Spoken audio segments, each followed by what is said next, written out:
go behind it, but the testimonial is a person who can share their story and kind of humanize the issue, which is really, really important in community service projects, I think. Because there are some issues where you don't have the numbers on your side. You're trying to go, against the status quo. But humanizing the issue and showing why it's really important is a good way to go sometimes. So you want to have, if possible, you want to have the two sides of the coin: the policy argument, the numbers, and the emotional appeal. And yeah, that's more for lobby board structure. But note taker. Okay, so a lot of people, just a little tip, especially elected officials and administrators, will kind of freak out if you bring technology into a meeting. Not because they're old, well maybe because they're old, I don't know. But a lot of people don't like being recorded, especially when there's drama about the Mitt Romney 47% thing. A lot of people are really wary of being recorded, even if they're not doing anything shady, just because you might slip up and say the wrong thing.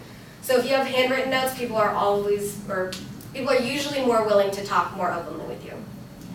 And also, if you're going to a visit, especially if it's your first time meeting with this person or first time doing a lobby visit, there's a lot of adrenaline when you get out of the meeting. Sometimes you might be like, I forgot everything we talked about.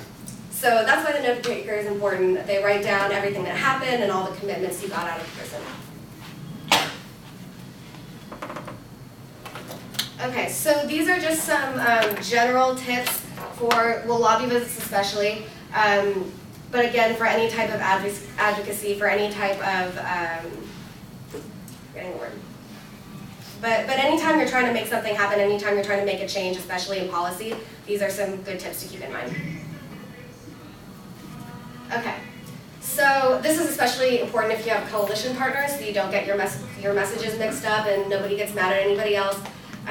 But you want to identify yourself in the group you represent. So you would be your name, a UCLA student with CSC, and maybe explain what CSC is. And then people know who they're talking to. Yeah. And will be more likely to remember you. Maintain control of the meeting. Again, this is something that happens a lot more with state elected representatives because it's their job basically. But a lot of people will try to get you off track if they don't really want to talk about what you want to talk about, or if they know you're going to bring something up that's not a decision they want to make right now. They might, make small talk about something else, and then go, oh, 15 minutes is up, I'm sorry, you have to leave. So you have to be strong and keep the meeting on the keep the meeting on the right track without being rude. And they'll try and kill you with kindness. They won't yell at you, they won't get mad at you. A lot of people are expecting that when they're worried about a lobby visit. The thing is, you'll go 15 minutes and come out of the meeting and be like, wow, that person was really nice. But we didn't talk about anything I wanted to say. And so that's the thing they'll do. They'll try and distract you with friendly conversation. Again, yeah, a lot of people have limited time. Okay, state your position clearly, and this is something that you want to go over with your group beforehand, and this is also just a general tip, the same with the backwards planning. You always want to know exactly what you're trying to accomplish at a certain time. Because you can always have the end goal in mind, you can always have the big project in mind, but sometimes it can seem impossible if you don't have the smaller steps. So always keep in mind what step you're on, what you're trying to accomplish right now, and then you'll be able to add up all those accomplishments and you'll realize that you've accomplished your project.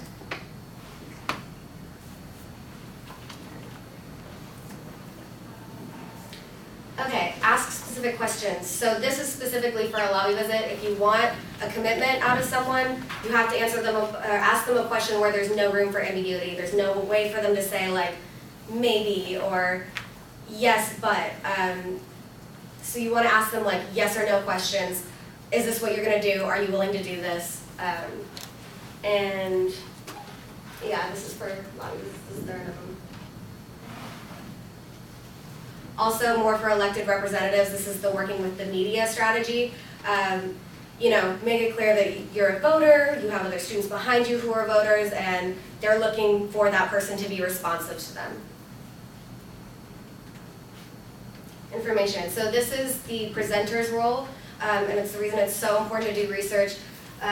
You want to make sure that the person you're talking to has enough information to make their decision, especially if they have more information that supports your argument, which should happen if you come in and you're bringing that to them. And something I found is really helpful is to leave behind a one-pager. which is just like a little, again, introduction of yourself, CSC maybe, and a brief paragraph of what you're trying to do, what you're asking them to do. It's the same reason we go away with notes, just so we like remember exactly what happened. They can go away with a piece of paper and see it on their desk one day and be like, oh yeah, that's right, I was supposed to call such and such for CSC.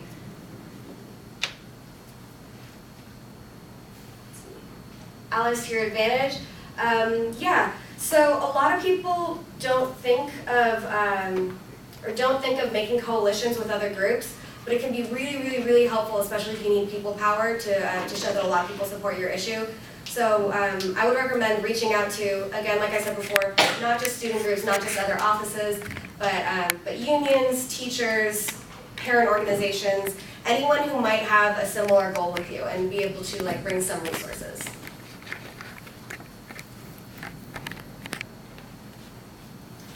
Follow-up. So after you visit someone, after you talk to someone, it's really important to stay in their mind and have them have a good impression of you so they're more willing to work with you in the future, or they're more willing to do whatever you ask them to. So even if it's just, thank you for your time, thank you for meeting with me, we really appreciate such and such, it helps a lot to send a letter back after a visit. And if they did promise to do something for you, it helps remind them when they get the letter that they promised to do something for you. You can say, really appreciate that you told us you would do whatever.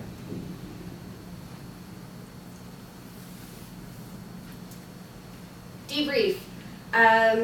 Yeah, so this is after you have a meeting or after you accomplish a step in your goal, in your project, or after you accomplish the entire project. I'm sure this is something that, it's kind of second nature to people. After you do something, you want to talk about it. What went well, what didn't. But we have a few tips for it. So one, it's really important to know what went well and what didn't specifically, and keep that in mind when you're doing your next step. And two, a tip that comes from like a little story that we have that's actually true, you can tell it, is to be really careful when you debrief. Make sure that only the people who are part of that conversation are there. So specifically, if you go to a lobby visit, if you're talking to somebody, if you just testified at a city council meeting, you want to make sure that you are nowhere near them when you debrief. Because even if it went really well, some of the things you say could be taken wrong. So yeah, you want to make sure that only your group is within earshot, and this is the reason. So once at Sacramento Capitol, we did a bunch of lobby visits all in one day, and a group of people went in, met with the legislator, and then waited to get into the elevator, and when the elevator doors closed, they're like, what a bitch, she did not listen to us, she's not an ally, she says she supports us, but she never passes anything. Turns out a staffer coming back from lunch of that legislator was in the elevator and relayed it right back to the legislator, and that meeting pretty much had no effect.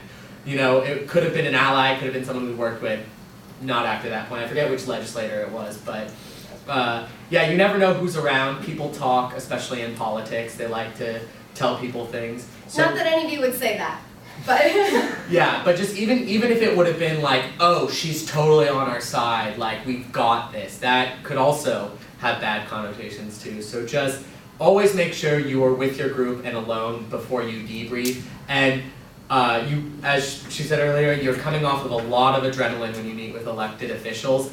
Your first thing you're going to want to say is talk about how the meeting went. Just make sure you're in the car and driving away before you do that.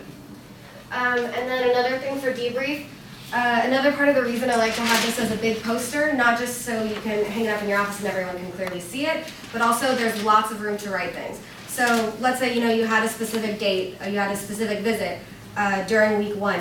At the bottom, you can write what you got accomplished, notes from that visit, just so anyone who wasn't there, anyone that you didn't get to meet with immediately after, can come and see that whenever they're around. Yeah, so that is the presentation. I also want to say one more time, I'm going to keep saying it, please reach out to Bruin Lobby Corps if there's anything we can help you with, or even if you don't know that we can help you with, whether or not we can help you. We really want to help the other offices. We really want to help you all get your projects accomplished. UCLA Bruin Lobby Corps is gmail.com, and examples of some of the things we can help you do are graph and even find out power structures if you maybe don't know who to talk to. We can help you find websites that are really useful. We can help you schedule meetings if you're having a hard time reaching someone. And we can even help you like prep for meetings, come up with arguments, frame issues certain ways. So, is anybody not registered to vote? It's okay if you're not, because you're going to register right now. Does anyone need to re-register with an address they just moved into?